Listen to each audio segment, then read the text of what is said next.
नमस्कार। एबे कहा जाउची चाष काम जार सबु चिंता ताहार सबु दुख ताहार। कारण केतेबेले मरुड़ी जनित समस्या तो केतेबेले बन्या जनित समस्या, केतेबेले धान फसल उजुड़ी जाउची तो केतेबेले परिबा बाड़ उजुड़ी जाउची। तेबे एसु भितरे एमिति आउ एक चाष रही जहाँकि से सबु दृष्टिकोण निहात रूपे कह जाय पारे जे पूरा पूरी निरापद आउ ताहा हैला काजू चाष। तेबे काजू चाष केमिति जणे करिवो ସେଥିପାଇଁ को प्रकार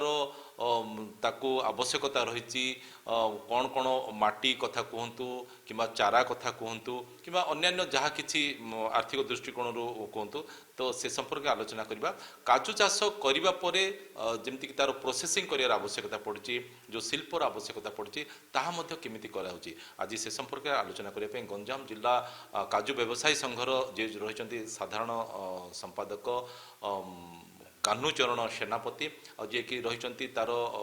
पूर्वतन जे सभापति थिले आ वर्तमान जे कि एडवाइजर अच्छा अर्थात उपदेष्टा अच्छा रामचंद्र पुष्टि से दुई जन आज आम सहित अतिथि रूप जोड़ी। आज्ञा उभय को नमस्कार करुच्ची। सर प्रथम मुझे जानापी चाहिए आपंठ जे एमिति कौन आमर एठी परिवेश रही जलवायु रही जोटा कि काजू चाष थरे करदेला बिंदास चाषी गोटे बिंदास रोचे घरे। सर प्रथम ये बिंदास रे रुहे काजू जेतिकी दुनिया रे चाष अच्छी सबुठू लीस्ट मेंटेनेंस है काजू। थरे आपण गछटीए लगे देकी ताको पानी फाणी देकी 6 मास वर्ष भितर सी जो गोटे साइजेबल हो गला तापर आपण को ता ऊपर देखे ध्यान दबा किसी आवश्यक नहीं। गोटे जिनिस को ध्यान दबा आवश्यक प्राकृतिक व्यवजय ता छड़ा कौन जिनस लिस्ट मेंटेनेंस आपन को कौन पेस्टिसाइड डालिया को पड़ेनी जेहेतु आपन चारा भल लगेते आप फल भल पाइपर जमी आम साबताऊ ये सब जिनस अलरेडी डिस्कस करदे से गोटे चाषी सबुठू सुरुखुरु केमी तार फसलटा पाइब प्रत्येक वर्ष सी खाली तोलिया को जहाँ जीव ता छड़ा अन्य टाइम रे ताको जीवा देखा करवा किसी आवश्यक नहीं। कहली चाषी माने चिंतार बर्तमान रोचे विभिन्न चाष नहीं धान चाष कहतु बिरी मुग चाष कहतु परिवा बाड़ कथा कहतु एथिपाई रोचन अचानक केतेबेले मरुड़ी परिस्थिति सृष्टि होची केतेबेले अधिक वर्षा हो जाउची जलघेरी सृष्टि होची तो किंतु एटलिस्ट एई चाषरे जेमति आपण कहले प्राकृतिक विपर्य से प्रकार बात्या से प्रकार पवन न बहिले गछ उपड़ियार संभावना बहुत कम गछ भांगिरुजी जीवार संभावना बहुत कम तो एथिपाई चाषी माने जेमति कि धान चाष प्रति आग्रह प्रकाश करूछंती परिवा चाष प्रति आग्रह प्रकाश करूछंती एई चाष पई सेमति चाषी माने आग्रह प्रकाश करूछंती। हां बहुत आग्रही से माने खाली आम पाखरे जेति कि पाखरे चाष जमी या पदर किंबा पड़ियार अभाव जो ये सब जिनिस हो पारुछे जदि सरकारंकर पाखरे जेतिकी आपेडा पाखरे किंबा काजू कॉर्पोरेशन पाखरे जेतिकी जमी सेतिकी लोकों को जदि जोगाई दिया जिवो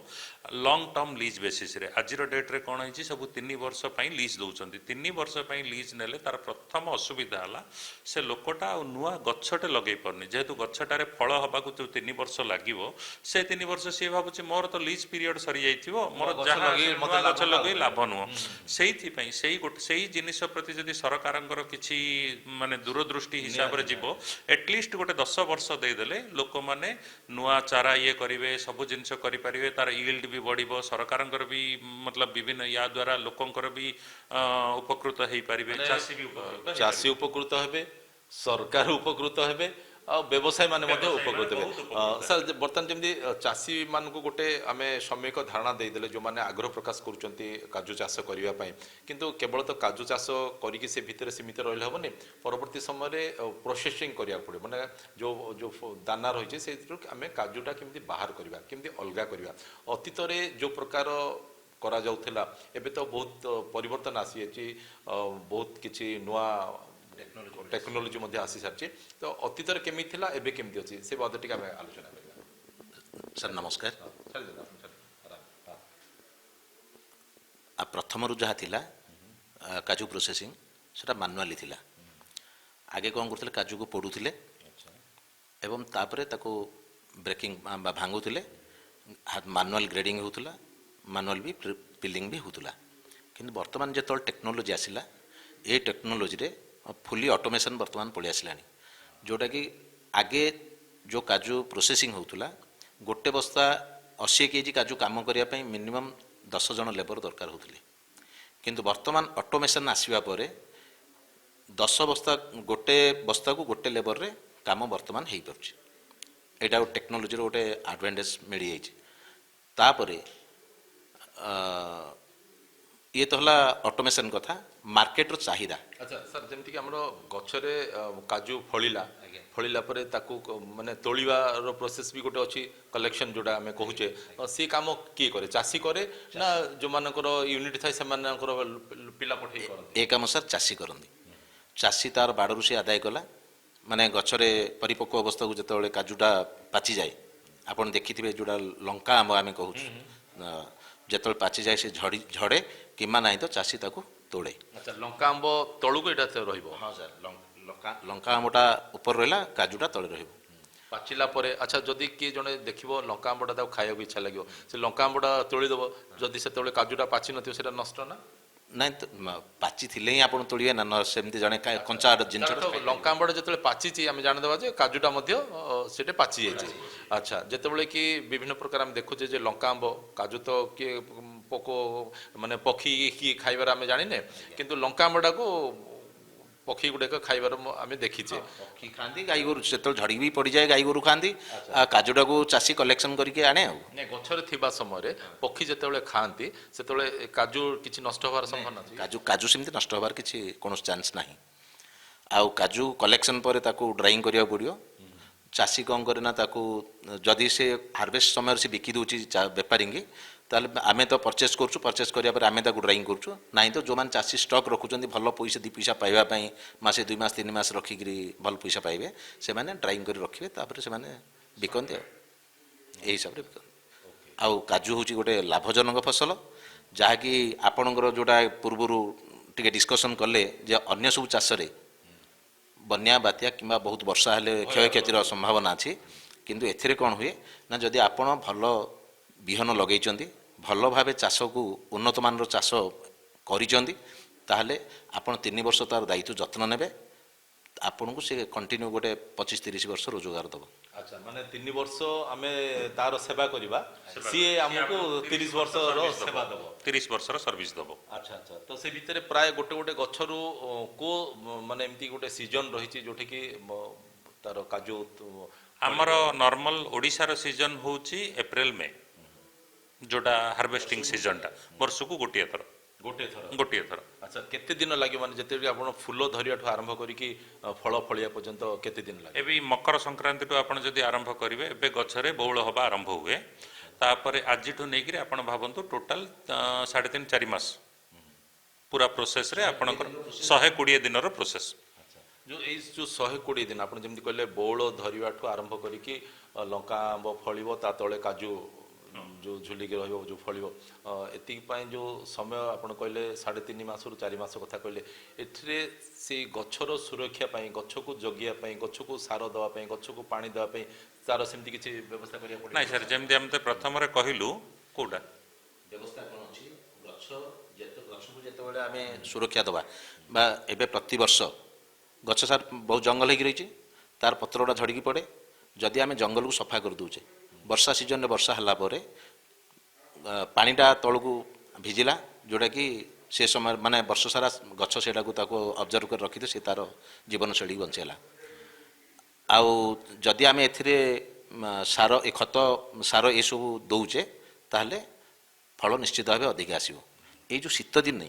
ଯେଉଁ ରାତିରେ କାକରଟା ପଡ଼େ, ଏ କାକର ପାଇଁ ବି ଗୋଟେ ମେଡ଼ିସିନ ଆସେ, ଯେ କ'ଣ ତାକୁ ଯଦି ଆମେ ସ୍ପ୍ରେ କରିବା ତାହେଲେ ବଉଳ ଖରାପ ହେବନି, ଏ ଯେଉଁ ପୋକ ଲାଗନ୍ତି ପୋକରୁ ବି ମୁକ୍ତି ମିଳିବ। କିନ୍ତୁ ଏତେ ବଡ଼ ଜଙ୍ଗଲ ଆମର ଚାଷୀ ଭାବନ୍ତି କ'ଣ, ଯେ ଏତେ ବଡ଼ ଜଙ୍ଗଲ ମୁଁ କେମିତି ଏତେ ମେଡ଼ିସିନ କେମିତି ପକେଇବି ବା କେମିତି ସ୍ପ୍ରେ କରିବି, ଏସବୁ ପ୍ରଣାଳୀ ଜାଣିନାହାନ୍ତି, ଯେଉଁଟାକି ଆମ ଚାଷୀମାନେ ବି ଏଥିରେ ଅଜ୍ଞ ଅଛନ୍ତି। ଆଉ ଯଦି ଏଇଟାକୁ ବି ଆମର କୃଷି ଆପଣମାନେ କେତେବେଳେ କର୍ମଶାଳା କରିକି ଏସବୁ ଜଣାଉଛନ୍ତି, ସେମାନେ ଯୋଉମାନେ ଏକ୍ସପର୍ଟ ଅଛନ୍ତି ଏ ବାବଦରେ ତାଙ୍କୁ ଡାକିକି ଆଣିକି ଆମେ ଚାଷୀମାନଙ୍କୁ? ସାର୍ କର୍ମଶାଳା କରିନୁ, କିନ୍ତୁ ଧରିନିଅନ୍ତୁ ମୋର ଜଙ୍ଗଲ ଅଛି, ମୁଁ ଚାଷୀକି ଦେଇଛି, ସେମାନଙ୍କୁ ଆମେ ଏଇଟା ଇମ୍ପ୍ଲିମେଣ୍ଟ ବତଉଛୁ, ଦରକାର ପଡ଼ିଲେ ନିଜେ ପାଖରେ ରହୁଛୁ ଏଇ କାମ। ହଁ ସାର୍, ଦେଖୁଛୁ, ଦେଖିକି ତାଙ୍କୁ କହିଲେ ଭଲ ଆଦାୟ କରୁଛନ୍ତି। ଯେମିତିକି କହିଲେ ଯେ 3 ବର୍ଷ ଆମେ ତାର ସେବା ଦେବା, ସିଏ ଆମକୁ 30 ବର୍ଷ ସେବା ଦେବ, କିନ୍ତୁ ସେ 3 ବର୍ଷ ଭିତରେ ଆମେ ତାର କେମିତି ଯତ୍ନ ନେବା, ସାର କେମିତି ଦେବା, ପାଣି କେମିତି ଦେବା, ଏସବୁ ଗୁଡ଼ିକର ନିହାତି ଆବଶ୍ୟକ ରହିଛି। ତ ଚାଷ ହେବା ପରେ ଚାଷୀ ଯେତେବେଳେ ଆଦାୟ କରୁଛି ତାକୁ ବର୍ତ୍ତମାନ ନେବାକୁ ପଡ଼ୁଛି ଯେଉଁ ଆପଣଙ୍କର ଯେଉଁ ୟୁନିଟ୍ ରହିଛି ଯେଉଁଟା ପ୍ରୋସେସିଂ କରାଯାଉଛି ପ୍ରୋସେସ୍ ୟୁନିଟ୍ ଯେଉଁଟା ସେଠିର କେମିତି କ'ଣ ବିଧି ବ୍ୟବସ୍ଥା ରହିଛି? ପ୍ରଥମେ ଚାଷୀ ତାର ହାର୍ଭେଷ୍ଟିଂ କଲା, ଯେମିତି ରାମବାବୁ ଆମର ପ୍ରଥମରୁ କହିଲେ ଦୁଇ ପ୍ରକାର, ଗୋଟେ ଥରେ ସେ ମାର୍କେଟକୁ ନେଇକରି ବିକ୍ରି କରିଦିଏ, ଆଉ ଗୋଟେ ଜିନିଷ ଦୁଇ ପଇସା ପାଇବା ପାଇଁ ସିଏ କ'ଣ କରେ 3-4 ମାସ ପର୍ଯ୍ୟନ୍ତ ୱେଟ୍ କରେ, ଯେତେବେଳେ ଦୀପାବଳି ସିଜନ୍ ଆସିଲା କିମ୍ବା କୌଣସି ସିଜନ୍ ହେଲେ ତାକୁ ଯଦି ଆପଣ ରଖିବାକୁ ଚାହିଁବ ଗୋଟେ ଚାଷୀ, ୟା ପାଇଁ ମିନିମମ୍ 3ଟାରୁ 4ଟା ୱେଲ୍ ସନ୍ ଡ୍ରାଇଡ୍ କରିବାକୁ ପଡ଼ିବ।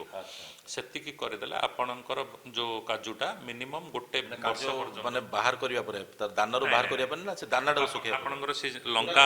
ଲଙ୍କା ଆମ୍ବ ରହିଲା, ଲଙ୍କା ଆମ୍ବ ତଳେ କାଜୁଟା ଗୋଟା କାଜୁର 3ଟା ଲେୟର ଥାଏ। ଗୋଟେ ହେଲା ବ୍ଲାକ୍ ସେଲ୍, ଯୋଉଟାକୁ ଗ୍ରୀନ୍ ସେଲ୍ ବୋଲି କୁହନ୍ତି ଉପରଟା, ତାପରେ ଗୋଟେ ବ୍ରାଉନ୍ ସେଲ୍ ଥାଏ, ପୁରା କାଜୁ ଥାଏ। ଚାଷୀ ପାଖରେ ରହିବ ବ୍ରାଉନ୍ ସେଲ୍ ସହିତ ଖାଲି ଲଙ୍କା ଆମ୍ବଟା, ସିଏ ସେତେବେଳେ ହାର୍ଭେଷ୍ଟିଂ ଟାଇମ୍ରେ ହିଁ ଲଙ୍କା ଆମ୍ବ ବାହାରି ପଡ଼େ। ଲଙ୍କା ଆମ୍ବ ବାହାରିଗଲା, ଯେଉଁ କାଜୁଟା ରହିଲା ହେଲେ ତ ସିଏ ଆମକୁ ବିକ୍ରି କରିବ, ନହେଲେ ସେ ତା ପାଖରେ ରଖିବ। ଯାହା ପାଖରେ ରହିଲେ ବି it has to be well dried, ଇଏ ପୁରା ଡ୍ରାଇ ହେଇକି ସେ ତାକୁ ଷ୍ଟକ୍ କରିପାରିବ। ଆମର ନର୍ମାଲି ଗନି ବ୍ୟାଗ୍ରେ ହିଁ ସେ ଯଦି ରଖିଦେଉଛି ଆଉ ତାର କିଛି ମେଣ୍ଟେନାନ୍ସ ନାହିଁ, ସେ ଆରାମସେ ବର୍ଷେ ପର୍ଯ୍ୟନ୍ତ ଭଲ ଭାବରେ ରହିପାରିବ। ଆଉ ଯଦି ତା ଆଚ୍ଛା, ଆମେ କାଜୁଟାକୁ ପୁରା ପ୍ରୋସେସ୍ କରିସାରିଲେ, ପ୍ରୋସେସ୍ କରିନେ ଏଇଟା ତ କଞ୍ଚା ନାଇଁ କରିସାରିଲା ପରେ ସେ କେତେ ଦିନ ରହିପାରିବ? ମାନେ ଆମର ପ୍ରୋସେସିଂ ୟୁନିଟ୍ରେ ପ୍ରୋସେସ୍ କଲା ପରେ ଆପଣ ଯଦି ହାଇଜେନିକ୍ କଣ୍ଡିସନରେ ପ୍ରୋସେସ୍ କରିଛନ୍ତି, ଆମର କାଜୁର ସେଲ୍ଫ ଲାଇଫ୍ ହେଉଛି 6 ମାସ। କିନ୍ତୁ ଏଗେନ୍ ଏଇଟା ଡିପେଣ୍ଡ ହେଉଛି ବହୁତ ଗୁଡ଼ାଏ ଫ୍ୟାକ୍ଟର ଉପରେ। ଭାବନ୍ତୁ ଏଇଟା ଏପ୍ରିଲ ମାସ କିମ୍ବା ମେ ମାସରେ ଯଦି ଆପଣ ହାର୍ଭେଷ୍ଟ କରିଛନ୍ତି, ୟାର ଲାଇଫ୍ ଆପଣ ପ୍ରୋସେସ୍ କରିଦେଉଛନ୍ତି ମାନେ 6 ମାସ ଆରାମସେ ଚାଲିଯିବ। କିନ୍ତୁ ଭାବନ୍ତୁ ଏଇ କାଜୁଟାକୁ ଆମେ ଯଦି ଆସନ୍ତା ମାର୍ଚ୍ଚରେ ପ୍ରୋସେସ୍ କରିବା, ସିଏ ତା ଲାଇଫ୍ 3 ମାସକୁ ପଳେଇ ଆସିବ। 3 ମାସରେ ସେ ପୋକ ଲାଗିବାର ଆରମ୍ଭ ହୋଇଯାଇପାରେ। ଆଉ ତାର ଯେଉଁ ସ୍ୱିଟନେସ୍ଟା ଥାଏ, ଆଜି ଆପଣ ଫ୍ରେଶ୍ କାଜୁଟା ଯେଉଁ ଖାଇବେ, ଯେଉଁ ସ୍ୱିଟନେସ୍, ଏଇଟା ଆପଣ ବର୍ଷେ ପରେ ଯଦି ପ୍ରୋସେସ୍ କରୁଛନ୍ତି, ସିଏ ତାର ନିଜର ସେଲ୍ଫ ଲାଇଫ୍ ବି ହରାଇ ଦେଇଥାଏ, ତ ସିଏ ଆପଣଙ୍କୁ ସେଇ ଟେଷ୍ଟ ବି ନ ଆସିପାରେ। ଏପାର୍ଟ ଫ୍ରମ୍ ଦ୍ୟାଟ୍, ଆଜି ଆମେ ବହୁତ ଗୁଡ଼ାଏ କାଜୁ ଇମ୍ପୋର୍ଟ ବି କରୁଛେ, ଓରିଜିନ୍ ଟୁ ଓରିଜିନ୍। ମନେକର ଆମେ IBCରୁ କାମ କରୁଛେ, ଘାନାରୁ କାମ କରୁଛେ, ତାଞ୍ଜାନିଆରୁ କାମ କରୁଛେ, ବେନିନ୍ରୁ କାମ କରୁଛେ, ସବୁ ଓରିଜିନ୍ର କିମ୍ବା ସବୁ କଣ୍ଟ୍ରିର ସେପ୍ ସାଇଜ୍ କଲର୍ ଟିକେ ଡିଫରେଣ୍ଟ ଥାଏ। ଆଉ ସମସ୍ତଙ୍କର ମିଠାପନ ବି ଯେଉଁଟା କହୁଛନ୍ତି, କାଜୁର ଯେଉଁ ଓରିଜିନାଲ୍ ଟେଷ୍ଟ ବି ଉପର ତଳ ହେଇକି ଥାଏ। ଭାବନ୍ତୁ ତାଞ୍ଜାନିଆ ଯଦି ଆମେ କଥା ହେବେ, ତାଞ୍ଜାନିଆ ହେଉଛି ପୃଥିବୀର ସବୁଠୁ ମିଠା ଫଳ। ତାଞ୍ଜାନିଆର ଆମର ଏଠି ହଁ ଆମର ଏଠି ମିଳୁଛି। ଆଜିର ସେଠୁ ଆପଣ ଦାନା ଆଣିକି ଏଠି ପ୍ରୋସେସ୍ କରିକି ସେଇଠୁ ଭାଲିଆ ଆଣିକି ଆମେ ଏଠି ଆମର ଆଜିର ଡେଟ୍ରେ ଯେତିକି ପ୍ରୋସେସିଂ ରିକ୍ୱାରମେଣ୍ଟ ଅଛି, ଆମକୁ ଲୋକାଲ୍ କାଜୁ ମାତ୍ର 3 ମାସ ହିଁ ମିଳୁଛି। ବାକି 9 ମାସ ଆମକୁ ଇମ୍ପୋର୍ଟ କରିବାକୁ ପଡ଼ୁଛି। ଆମେ ଡିପେଣ୍ଡ କରୁଛୁ ହିଁ ଇମ୍ପୋର୍ଟ ଉପରେ। ଆମର ଭାଇଜାକ ତାଙ୍କ ପାଖରେ ସେତିକି ୟୁନିଟ୍ ନାହିଁ କି ଯେ ସେମାନେ ଆପଣଙ୍କ ପାଖକୁ ପଠାଉଛନ୍ତି, ଆପଣ ପ୍ରୋସେସିଂ କଲା ପରେ ଆଉ ଥରେ ପଠାଉଛନ୍ତି? ହଁ, ଯେହେତୁ ଆଫ୍ରିକା ନର୍ମାଲି କାଜୁର ମେଜର କଲ୍ଟିଭେସନ୍ କଣ୍ଟ୍ରି ହେଉଛି ୱେଷ୍ଟ ଆଫ୍ରିକା। ଆଫ୍ରିକା ତ ଆପଣ ଜାଣିଛନ୍ତି କେତେ ସେମାନଙ୍କର ହ୍ୟୁମାନ୍ ଡେଭଲପମେଣ୍ଟ ଇଣ୍ଡେକ୍ସ ବହୁତ କମ୍, ସେଠି କୌଣସି ପ୍ରୋସେସିଂ ପ୍ଲାଣ୍ଟ ନାହିଁ, ସେମାନଙ୍କ ପାଖରେ ଏକ୍ସପୋର୍ଟର କିଛି ସାଧନ ହିଁ ନାହିଁ, ସେତିକି ହାଇଜେନିକ୍ କଣ୍ଡିସନରେ ସେମାନେ ପ୍ରୋସେସ୍ କରିପାରୁନାହାନ୍ତି। ତା ଛଡ଼ା ୟାର 2ଟା କାରଣ। କାଜୁ ପ୍ରକ୍ୟୁରମେଣ୍ଟ ହେଉଛି ଆଫ୍ରିକାରୁ, କିନ୍ତୁ କାଜୁ କଞ୍ଜମ୍ପସନ୍ ହେଉଛି UAE, south America, north America, ଆଉ ରହିଲା ଆମର ଚାଇନା, କୋରିଆ ଏସବୁ ଗୁଡ଼ାକ। ଆଫ୍ରିକା କେବେ ହେଲେ କଞ୍ଜ୍ୟୁମ୍ କରେନି କାଜୁକୁ। ତ ଆପଣମାନେ କେବଳ ମାଧ୍ୟମ ବନୁଛନ୍ତି, ଯେ ସେଠୁ ଆପଣ ଆଣୁଛନ୍ତି, ପ୍ରୋସେସ୍ ହେଲା ପରେ ସେଗୁଡ଼ାକ ଅନ୍ୟ ଦେଶକୁ ପଠାଇ ଦେଉଛନ୍ତି। ତ ଆମର ଓଡ଼ିଶା ଲୋକ କିମ୍ବା ଭାରତୀୟ ଲୋକ ସେଗୁଡ଼ା ଖାଉନାହାନ୍ତି ନା? ସେଇ ଉପରେ ମୁଁ କହିବି, ଆଗରୁ କ'ଣ ହେଉଥିଲା, ଏକ୍ସପୋର୍ଟ ଉପରେ କଥା ହେବା। ଆମେ ଏକ୍ସପୋର୍ଟ ଗଞ୍ଜାମରୁ ଆମେ କୌଣସି, ଯେହେତୁ ଆମର ଭାରତରେ ଡୋମେଷ୍ଟିକ୍ ମାର୍କେଟ ବହୁତ ଭଲ ଅଛି, ଆଉ ଭାରତର ଡିମାଣ୍ଡ ଆଜିର ଡେଟ୍ରେ କାଜୁର ପୃଥିବୀର ହାଇଏଷ୍ଟ ଡିମାଣ୍ଡରେ ଚାଲିଛି। ଏଥିପାଇଁ ଆମକୁ କେବେ ହେଲେ ଏକ୍ସପୋର୍ଟ କରିବାକୁ ପଡ଼େନି। ଆଉ ଆର ଏକ୍ସପୋର୍ଟ ଯେତିକି ଆଗରୁ ଭାରତରୁ ହେଉଥିଲା, କୋଲମ କେରଳରୁ ହେଉଥିଲା କିମ୍ବା ବେଙ୍ଗଲୋରରୁ ହେଉଥିଲା, ୟାର ଜାଗା ନେଇଗଲା ଆଜି ଭିଏତନାମ। ତ ଆଫ୍ରିକାରୁ ଇମ୍ପୋର୍ଟ କରୁଛି ଭିଏତନାମ, ଆଫ୍ରିକାରୁ ଇମ୍ପୋର୍ଟ କରୁଛି ଇଣ୍ଡିଆ। ଇଣ୍ଡିଆର ଯେତିକି ଇମ୍ପୋର୍ଟ କରୁଛି, ଆମେ ପ୍ରୋସେସିଂ ପ୍ୟାନ୍ ଇଣ୍ଡିଆରେ କଞ୍ଜମ୍ପସନ୍ ହେଇଯାଉଛି, କିନ୍ତୁ ଭିଏତନାମର ସେଲ୍ଫ କଞ୍ଜମ୍ପସନ୍ ଏତିକି ନଥିବାରୁ ଭିଏତନାମ ଏକ୍ସପୋର୍ଟରେ ଆଜି ୱାର୍ଲଡର ନମ୍ବର 1 ହେଇକି ଅଛି। ଆମର ଯାହା ଉତ୍ପାଦନ ହେଉଛି କାଜୁ, ଯଦି ଆମେ ଓଡ଼ିଶା କଥା କହିବା, ତାହେଲେ ଗଞ୍ଜାମରେ ତ ସିଂହଭାଗ ନିହାତି ରୂପେ ଏଇଠୁ ଉତ୍ପାଦନ ହେଉଛି, ଚାଷ ଏଠି ହେଉଛି। ତ ତାର ଅର୍ଥ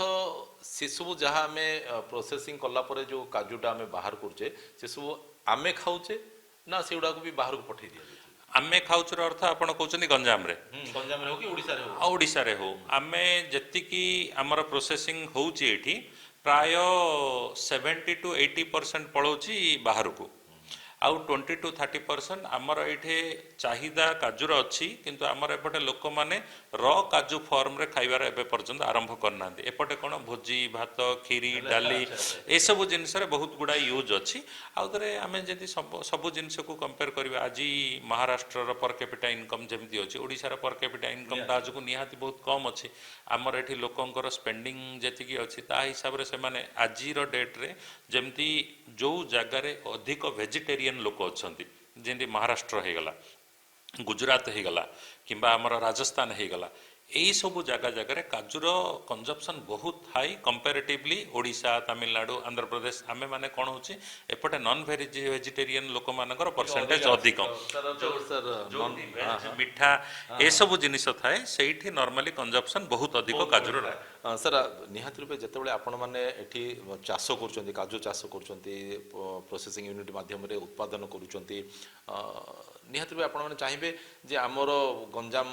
ଲୋକ ହିଁ ଖାଆନ୍ତୁ ବୋଲି କିନ୍ତୁ ଯେମିତିକି ଗୋଟେ ଆସିଲା ଯେ ଯେହେତୁ ଏଠି ଅଧିକା ଲୋକ ଟିକେ ନନଭେଜ୍ ପ୍ରତି ଆଗ୍ରହ ସେଥିପାଇଁ କାଜୁଟା ସେମିତି ସାଧାରଣରେ ଖାଉନାହାନ୍ତି ଯେମିତିକି ଆମର ବାଦାମ ଯେମିତି ଆମେ ଖାଉଛେ ଇଚ୍ଛା ହେଲା ବାଦାମ ଖାଉଛେ ସେଇ ପ୍ରକାର ଲୋକଙ୍କର ମାନସିକତା ଆହୁରି ଆସିନାହିଁ ଭୋଜି ଭାତ ହେଲେ କାଜୁ ଖୋଜା ପଡ଼ୁଛି ସାଧାରଣ କନଜ୍ୟୁମ୍ କରିବା ପାଇଁ ଖୋଜା ପଡ଼ୁନି ନାଇଁ ସାର୍ ଠିକ୍ ଅଛି ମାନସିକ ସ୍ତରରେ ଯେଉଁମାନେ ଆମେ ଭାବୁଛେ ଯେ ସେମାନେ ମାନେ ଆମ ଗଞ୍ଜାମରେ କନଜମ୍ପସନ୍ ହେଉନି ପ୍ରତ୍ୟେକ ଲୋକ ଏବେ ସାର୍ ଯାହା ଘରେ ଗୋଟେ ଛୋଟ ପିଲାଟେ ଅଛି ଜନ୍ମ ହେଉଛି ସେ ତା ବାପା ମା ଚାହୁଁଛି ମୋ ପୁଅ ପିସ୍ତା ଟିକେ ଖାଉ କାଜୁ ଟିକେ ଖାଉ ଏବେ ବୋଧହୁଏ ଏଇ ବର୍ତ୍ତମାନ ସାର୍ ପ୍ରତି ପରିବାରରେ ଗଞ୍ଜାମ ନାହିଁ ଯେ ସାରା ଓଡ଼ିଶାରେ କନଜମ୍ପସନ୍ କାଜୁର କନଜମ୍ପସନ୍ ବହୁତ ଡିମାଣ୍ଡ ଅଛି ବଢ଼ିଛି ବହୁତ ବଢ଼ିଛି ଆଉ ଆପଣଙ୍କ ମାଧ୍ୟମରେ ଆମେ ସରକାରଙ୍କୁ ଅନୁରୋଧ ରଖିବୁ ଯେ ମାନେ ଯଦି ଏ କାଜୁ ଚାଷ ଉପରେ ସରକାରଙ୍କ ତରଫରୁ ଫୋକସ୍ କରାଯିବ ଆଉ ଯେଉଁ ଯେତିକି ଗଭର୍ଣ୍ଣମେଣ୍ଟ ଲ୍ୟାଣ୍ଡ ଖାଲି ପଡ଼ିଛି ସେଥିରେ ଚାରା ରୋପଣର ବ୍ୟବସ୍ଥା ହେବ ଏବଂ ଯେଉଁ ଗାଁ ଗହଳିରେ ଯେଉଁ ସରକାରୀ ଜାଗା ଅଛି ତାକୁ ଏଇ କାଜୁ ଜଙ୍ଗଲ ଡେଭଲପ୍ କରିକି ଯଦି ଗ୍ରାମବାସୀ ହଉ କିମ୍ବା ଚାଷୀମାନଙ୍କୁ ହଉ ଯଦି 20 ବର୍ଷ ଲିଜ୍ କି ସରକାରଙ୍କର ନିୟମ ଯେମିତି ଅଛି ଯେ 3 ବର୍ଷ ଲିଜ୍ ଅଛି 3 ବର୍ଷରେ କୌଣସି ଚାଷୀ ଆଗ୍ରହୀ ହେବେନି କି ନେବେନି ସିଏ ପରିଶ୍ରମ କରି ଆଉ ଜଣେ ଫାଇଦା ନେବ କେବେ ଚାଷୀ ଏଟାକୁ ଏ ଜିନିଷଟାକୁ ସେ କରିବ ନାହିଁ ତେଣୁ ଦୀର୍ଘମିଆଦୀ ସୂତ୍ରରେ ଯଦି ମିଳେ ତାହେଲେ କାଜୁ ଉତ୍ପାଦନର କ୍ଷମତା ବୃଦ୍ଧି ହେବ ୟା ସହିତ ଲୋକଙ୍କର ଆର୍ଥିକ ମାନଦଣ୍ଡରେ ବି ପରିବର୍ତ୍ତନ ହେବ ତତ୍ସହିତ ବି ବ୍ୟବସାୟୀମାନେ ଦୁଇ ପଇସା ଭଲ ପାଇବେ ଆଉ ଯେଉଁ ଇଏ ଏମିତି ଗୋଟେ ଜିନିଷ ସାର୍ ଧରିନିଅନ୍ତୁ ଇଏ ଗ୍ରାମାଞ୍ଚଳ ଇଣ୍ଡଷ୍ଟ୍ରି ଏ ଯେଉଁ ଗ୍ରାମାଞ୍ଚଳରେ ଯେଉଁ ଇଣ୍ଡଷ୍ଟ୍ରି ଗୁଡ଼ା ଅଛି ପ୍ରତ୍ୟେକ ପରିବାରରେ ଏ ଯେଉଁ ଲେଡ଼ିଜ୍ ମାନେ ଯାଇ କାମ କରନ୍ତି ମାନେ ଭାବି ପାରିବେନି ଯେ ସେମାନେ କେଉଁ ପ୍ରକାର ମେଣ୍ଟେନ୍ କରୁଛନ୍ତି ତାଙ୍କ ପରିବାରର ଆଉ କୌଣସି ଅସୁବିଧା ନଥାଏ ଏଠି ଆର୍ଥିକ ଦୃଷ୍ଟିକୋଣରୁ ଏତେ ସମ୍ବଳ ସେମାନେ ମାନେ ଭଲ ଦୁଇ ପଇସା ରୋଜଗାର କରିକି ସେମାନେ ଚଳନ୍ତି ହେଲେ ସାର୍ ଯେମିତି ଚାଷ ବିଷୟରେ ଆମେ ଜାଣିଲେ ଯେ କେମିତି 3 ବର୍ଷ ଗଛର ଯତ୍ନ ନେଲେ ପ୍ରାୟ 25-30 ବର୍ଷ ସେ ଉତ୍ପାଦନ ଆମକୁ ଦେଉଛି କେତେ ଲାଭ ହେଉଛି କେତେ କ୍ଷତି ସେ ତ ଭିନ୍ନ ପ୍ରସଙ୍ଗ କିନ୍ତୁ ଯେତେବେଳେ ପ୍ରୋସେସିଂ ୟୁନିଟ୍ ଜଣେ କରିବା ପାଇଁ ଚାହିଁବ ମିନିମମ୍ କେତେ ଟଙ୍କା ସେଥିରେ ଇନଭେଷ୍ଟ କରିବାକୁ ପଡ଼ିବ ବ୍ୟାଙ୍କ ଫାଇନାନ୍ସ କେଉଁ ପ୍ରକାର ସୁବିଧା ମିଳିବ କ'ଣ ସବୁ ତାକୁ ଗାଇଡ଼ଲାଇନ୍ ପାଳନ କରିବାକୁ ପଡ଼ିବ ଆଚ୍ଛା ସାର୍ ଆଗେ କ'ଣ ହେଉଥିଲା ନା ଜଣଙ୍କ ପାଖରେ ଯଦି ଟଙ୍କା 10-20 ଲକ୍ଷ ହେଉଥିଲା ସେ ଗୋଟେ କାଜୁ ଇଣ୍ଡଷ୍ଟ୍ରି କରିଦେବ ତା ପାଖରେ ଜମି ଥିଲା ସରକାରଙ୍କ ପ୍ରୋତ୍ସାହନ ମିଳୁଥିଲା ଗୋଟେ 25 ଲକ୍ଷ ଲୋନ୍ ହେଉଥିଲା ସେଥିରେ ସବସିଡ଼ି ଗୋଟେ 25% କି 35% ଲେଡ଼ିଜ୍ ନାଁରେ ଥିଲେ 35% ଥିଲା ଗୋଟେ 4-5 ଲକ୍ଷର ସବସିଡ଼ି ସେତେବେଳେ ପାଉଥିଲେ କିନ୍ତୁ ଗଭର୍ଣ୍ଣମେଣ୍ଟରୁ ଗୋଟେ 25 ଲକ୍ଷର ଫଣ୍ଡିଂ ହେଉଥିଲା ଏଇ ହିସାବରେ ଛୋଟ ୟୁନିଟ୍ ଜମି ଥିବାକୁ ପଡ଼ିବ କିନ୍ତୁ ବର୍ତ୍ତମାନ ଯେଉଁ ହିସାବରେ ମାର୍କେଟରେ ଯେଉଁ ଅଟୋମେସନ୍ ପଳେଇ ଆସିଲା ଏଥିରେ ଆପଣଙ୍କ ପାଖରେ ଜମି ଥିବାର ଅଛି ନାଇଁ ତ ସରକାରଙ୍କ ତରଫରୁ ବି ଇଡ୍କୋରୁ ଜମି ମିଳୁଛି ସେ ଲଙ୍ଗ ମାନେ ଗୋଟେ ଜମି ମାନେ କ'ଣ ଆପଣଙ୍କର ୟୁନିଟ୍ଟା ଯେତିକି ଦରକାର ସେତିକି ହଁ କେତେ ପ୍ରାୟ ସାର୍ ଯାହାହେଲେ ତ ଯଦି ଆପଣ ଗୋଟେ 20 ଟନ୍ କି 15 ଟନ୍ର କାମ କରିବେ ତ ଗୋଟେ ଏକରେ ଜମି ନିହାତି ଦରକାର ଏକରେ ଜମି ନହେଲେ ବି ଆପଣ ଭିଜିବୁଲ୍ ହେବନି ଆଜ୍ଞା ଆଜ୍ଞା ସେଇଥିପାଇଁ ଏକରେ ଜମି ନିହାତି ଦରକାର ଆଉ ଆଜିକା ଦିନରେ ଆପଣଙ୍କର ଯଦି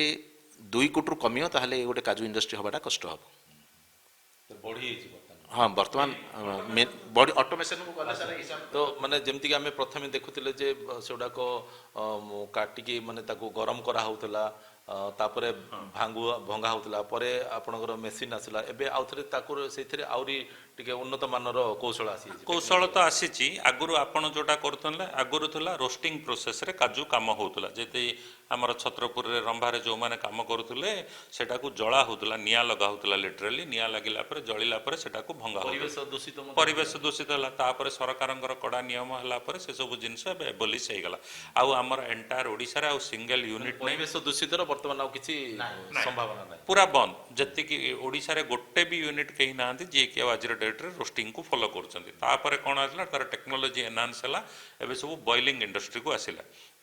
ମାନେ ସେମ୍ ଜିନିଷଟା ପୁରା କାଜୁଟାକୁ ଷ୍ଟିମ୍ ଦ୍ୱାରା ବଏଲ୍ କରାହେବ ବଏଲର ଲାଗିବ ଷ୍ଟିମ୍ ଲାଗିଲା ପରେ ସେଟାକୁ 2 ଦିନ ପରେ ଆପଣ ସେ ଉପର ସର୍ଫେସଟା ହାର୍ଡ଼ ହେଲା ପରେ କଟିଂ ମେସିନ୍ ଆଗରୁ କ'ଣ ହେଉଥିଲେ ହାତରେ କାଟୁଥିଲେ ପ୍ରଥମେ ବାଡ଼େଇକିରି କାଟୁଥିଲେ ରୋଷ୍ଟିଂରେ ତାପରେ ହାତରେ କଟିଂ କଲେ ହାତରେ କଟିଂ କଲା ଆଜିର ଡେଟ୍ରେ ସେମି ଅଟୋମେଟିକ୍ ଆସିଲା ଏବେ ଫୁଲି ଅଟୋମେଟିକ୍ ପ୍ରୋସେସ୍ ଆରମ୍ଭ ହୋଇଗଲାଣି ଫୁଲି ଅଟୋମେଟିକ୍ ପ୍ରୋସେସ୍ ଆରମ୍ଭ ହେଲା ପରେ ଆଜିର ଡେଟ୍ରେ ଯେମିତି ସାର୍ କହୁଥିଲେ ଆଗରୁ ଗୋଟେ ବସ୍ତା ପାଇଁ 10ଟା ଲେବର ଲାଗୁଥିଲେ ଆଜିର ଡେଟ୍ରେ ଗୋଟେ ବସ୍ତା ପାଇଁ ଗୋଟେ ଲେବର ହେଲେ ଯଥେଷ୍ଟ କିମ୍ବା 1.5ଟା ଲେବର ହେଲେ ଯଥେଷ୍ଟ ଆଉ ଗୋଟେ କଥା ହେଲା ଆଗରୁ ଯେମିତି ଇନଭେଷ୍ଟମେଣ୍ଟ 20 ଲକ୍ଷ 25 ଲକ୍ଷର ହେଇଯାଉଥିଲା ଆଜିର ଡେଟ୍ରେ ମିନିମମ୍ ଇନଭେଷ୍ଟମେଣ୍ଟ ହେଲା ପର୍ ଟନ୍ ଯଦି ଆପଣ କାଲକୁଲେସନ୍ କରିବେ including working capital including CC ଯଦି ୱାର୍କିଂ କ୍ୟାପିଟାଲ ଆଉ ଟର୍ମ ଲୋନ୍ ଉପରେ ଯଦି କାମ କରିବେ ମେସିନ୍ ଲୋନ୍ ଉପରେ କାମ କରିବେ ପାଖାପାଖି ପର୍ ଟନ୍ ଆପଣଙ୍କର ମିନିମମ୍ 1 CRର ସିସି ଆଉ ଟିଏଲ୍ ମିଶେଇକିରି 1 CRର ପର୍ ଟନ୍ ଆପଣ 10 ଟନ୍ ପ୍ଲାଣ୍ଟ କରନ୍ତୁ ମିନିମମ୍ 10 କୋଟି ଟଙ୍କା ଦରକାର ଜାଗା ଛାଡ଼ିକିରି ଜାଗା ସହିତ ଆମେ କିଛି କୋଟି କୋଟିର ଖେଳ ସାର୍ ଯଦି ଏଇ ଯୋଉ କୋଟି କୋଟିର ଖେଳ କଥା ଏବେ କୁହାହଉଛି ଯେହେତୁ ଅଟୋମେଟିକ୍ ମେସିନ୍ ଆସିଗଲା ଯୋଉଟାକି କହୁଛନ୍ତି ବହୁତ କିଛି ସୁବିଧା ହେଲା ମେନ୍ ପାୱାର ମଧ୍ୟ କମିଗଲା ସାର୍ ମେନ୍ ପାୱାର କମିନି ଆଚ୍ଛା ମେନ୍ ପାୱାର ସାର୍ ବଢିଲା ନା ଆହୁରି ସାର୍ ଧରି ଯେମିତି କହୁଥିଲି ଯେ ବସ୍ତା ସାର୍ 10 ବସ୍ତା କାମ କରୁଥିଲା ଆମେ 5 ବସ୍ତା ସାର୍ ଫ୍ୟାକ୍ଟ୍ରି କଲା ବେଳକୁ କାମ କରୁଥିଲୁ 50 ପ୍ରଡକ୍ସନଟା ବଢିଗଲା ଆପଣ ମାନେ ପ୍ରଡକ୍ସନ ବଢିଲା ଲେବର ଏମ୍ପ୍ଲୟମେଣ୍ଟ ବି ଜେନେରେଟ ହେଲା ଆପଣଙ୍କ ପ୍ରଡକ୍ସନ ବଢିଛି ତା ସହିତ ଆପଣଙ୍କର ମେନ୍ ପାୱାର ମଧ୍ୟ ବଢିଛି ତ ଯଦି ଆମେ ସାଧାରଣରେ ଯଦି ଟିକେ ଆଲୋଚନା କରିବା ଯେ ପ୍ରକୃତରେ କାଜୁ ଚାଷ ଫିଲ୍ଡରେ କଲେ ଲାଭ ଅଛି ନା ଆପଣଙ୍କ ଯୋଉ ପ୍ରୋସେସିଂ ୟୁନିଟ୍ କଲେ ଲାଭ ଅଛି? ସାର୍ ପ୍ରୋସେସିଂ ୟୁନିଟ୍ ଯୋଉଟା ଅଛି ସାର୍ ବିଜନେସଟା ସାର୍ କେତେବେଳେ ଲାଭ ଅଛି କେତେବେଳେ ବି କ୍ଷତି ଅଛି ଏବେ ସାର୍ ଏବେ ଲାଷ୍ଟ ଇୟର କଥା କହିବୁ ଯେଉଁ ସମୟରେ ଚାଷୀ ପ୍ରୋକ୍ୟୁରମେଣ୍ଟ ଷ୍ଟାର୍ଟ ହେଲା ମାନେ ଚାଷୀଠୁ ଆଦାୟ ଆରମ୍ଭ ହେଲା 165 ମାନେ କଞ୍ଚାଟା ତାକୁ ଆମେ ଯେତେବେଳେ ଶୁଖାଶୁଖି କରୁଛୁ ତାର ଟ୍ରାନ୍ସପୋର୍ଟିଂ ପ୍ଲସ୍ GST ସାଙ୍ଗରେ 182ରୁ 185 ପଡ଼ିଲା ପର୍ କେଜି ର କିନ୍ତୁ ତାପରେ ତ ସାର୍ ରେଟ୍ କମିଲା ଆଜିର ରେଟ୍ ହେଉଛି 165ରେ ମାନେ ଇମ୍ପୋର୍ଟ ହେଇଯାଉଛି କାଜୁ କିନ୍ତୁ ବଜାରରେ ସାର୍ ଯୋଉ କାଜୁ ଆପଣଙ୍କର ବିକ୍ରି ହଉଛି ଗୋଟା କାଜୁ ଗୋଟେ ଦାମ ଫାଳ କାଜୁ ଆଉ ଗୋଟେ ଦାମ ସେ ଗୋଟା କାଜୁର ମଧ୍ୟ ଭିନ୍ନ ଭିନ୍ନ ସାଇଜ ଥାଉଛି ତାକୁ ନେଇକି ମଧ୍ୟ ଅଲଗା ଅଲଗା ଦାମ ହଁ ସାର୍ ଯେତେବେଳେ ଆମେ ସାର୍ ରଟାକୁ ଆମେ ତାକୁ ସିଝେଇଲେ ମାନେ ବଏଲିଂ କଲେ ତାକୁ ଗ୍ରେଡ଼ିଂ ହେଉଛି ଗ୍ରେଡ଼ିଂ ଯେତେବେଳେ କଟିଂ ହେଉଛି ସେ ସମୟରେ କହୁଛି ବଡ଼ କାଜୁ ବି ମେସିନରେ ଫାଳ ହେଇଯାଉଛି କେତେ ଜିନିଷ ଅଛି ବାଢ଼େଇକିରି ଗୁଣ୍ଡ ହେଉଛି ଏଇସବୁ ସେଥିପାଇଁ ତାର ଡିଫରେନ୍ସ ରେଟ୍ ଅଛି ଆଉ ଡିଫରେନ୍ସ କ୍ୱାଲିଟି ବି ବାହାରୁଛି ଆମେ ତ ଗଞ୍ଜାମରେ ପ୍ରାୟ କମ୍ ମାନେ କମ୍ ଗ୍ରେଡ୍ କରୁଛୁ କିନ୍ତୁ ଅନ୍ୟ ଜାଗା ଅଛି ତ ପ୍ରାୟ 60-65 ଗ୍ରେଡ୍ କାଟୁଛନ୍ତି ସେଥିରେ କିନ୍ତୁ ଆମେ କେତେ 25-30ଟା ଗ୍ରେଡ୍ ଆମେ ଏଇଠି କରୁଛୁ ନିହାତି ରୂପେ କୁହାଯାଇପାରେ ଯେ ଶୃଙ୍ଖଳିତ ଭାବେ ବ୍ୟବସ୍ଥିତ ଢଙ୍ଗରେ ଯଦି এই କାଜୁ ଚାଷ କରାଯାଏ ତାହେଲେ ଲାଭ ହିଁ ଲାଭ। ଆଜିର ପ୍ରସଙ୍ଗକୁ ଏଇଠି ରଖୁଛୁ ଆପଣଙ୍କ ସାଥୀ ପ୍ରକାଶ ପଣ୍ଡା ବିଦାୟ ଦିଅନ୍ତୁ ପୁଣି ଥରେ ଆଉ ଏକ ପ୍ରସଙ୍ଗ ନେଇ ଆପଣଙ୍କ ସହିତ ଆମେ ଯୋଡ଼ି ହେବୁ ନମସ୍କାର।